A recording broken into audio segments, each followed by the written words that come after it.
Welcome to the Federal, where we bring you the latest and most thought provoking stories of our time. Today, we delve into a powerful moment of self expression and body positivity. I'm your host, Nisha Pierce, and joining me is my colleague Vandana. Together, we'll explore the incredible message behind Lupita Nyong'o's recent fashion choice at the 76th Annual Tony Awards. Hi, Vandana. Thank you for joining. Hi Nisha, thank you for having me on your podcast. Absolutely, Vandana. So, listeners, Lupita Nyong'o is a Kenyan Mexican actress who acted in Black Panther movies, The Woman King, Star Wars, The Jungle Book, and more.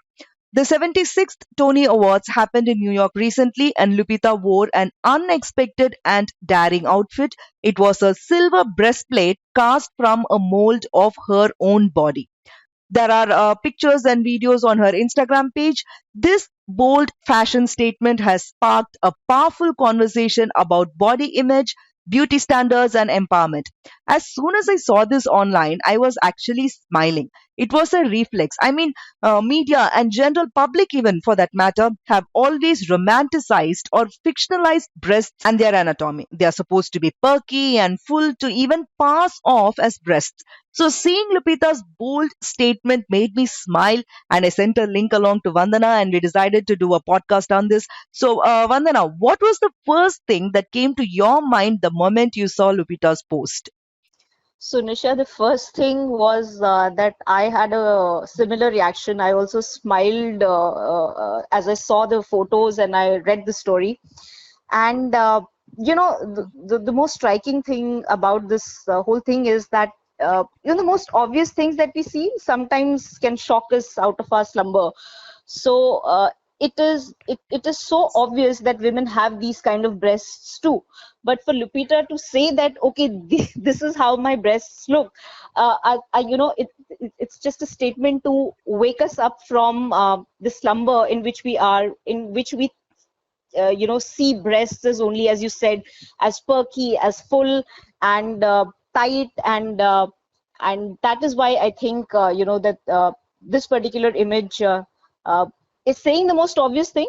But there are all sorts of body types that exist. There Hmm. are full and those kind of breasts also exist. Like if you look at women in Africa, they have those kind of breasts.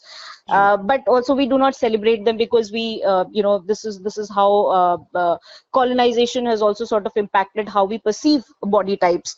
So yes, it is possible to have that But also, not for but all. but That's not what, for yeah. all, and that Yeah, is not the standard of beauty or a particular body type that we're yeah. talking about.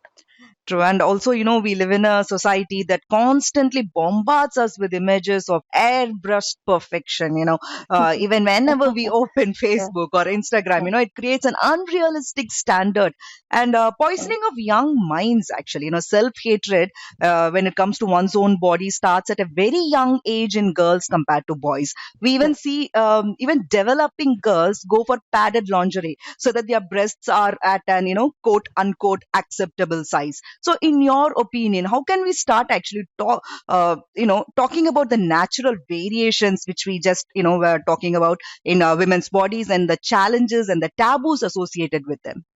I think that's a very important question that you have asked. And, for women's bodies have historically been political playfields.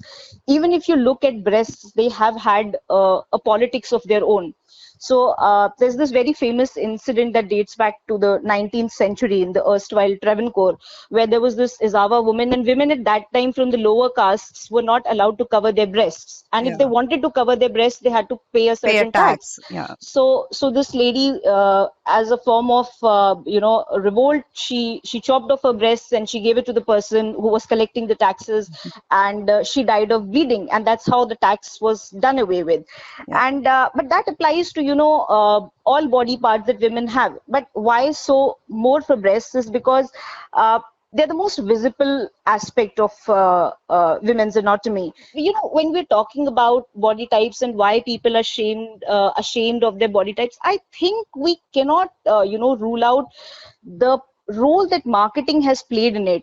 And Absolutely. that Yeah. is something all of us as women, children, men, all of us have to understand, because now this, I see that this is also going to men, where they're being told, that this is the ideal type of a face Man a to man be. has. Yeah. Yeah. So I think those are things we need to understand, that how much importance do we attach to our body type, uh, is when we can address these larger questions of how marketing is affecting us.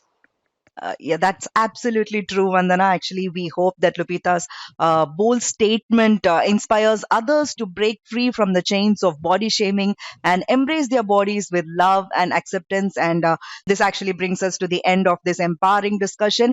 Thank you, Vandana, for joining me today. And listeners, let's continue this conversation and work towards a society that celebrates the diversity and beauty of every body. Remember, your body is unique, beautiful, and worthy of celebration. Stay empowered, and until next time.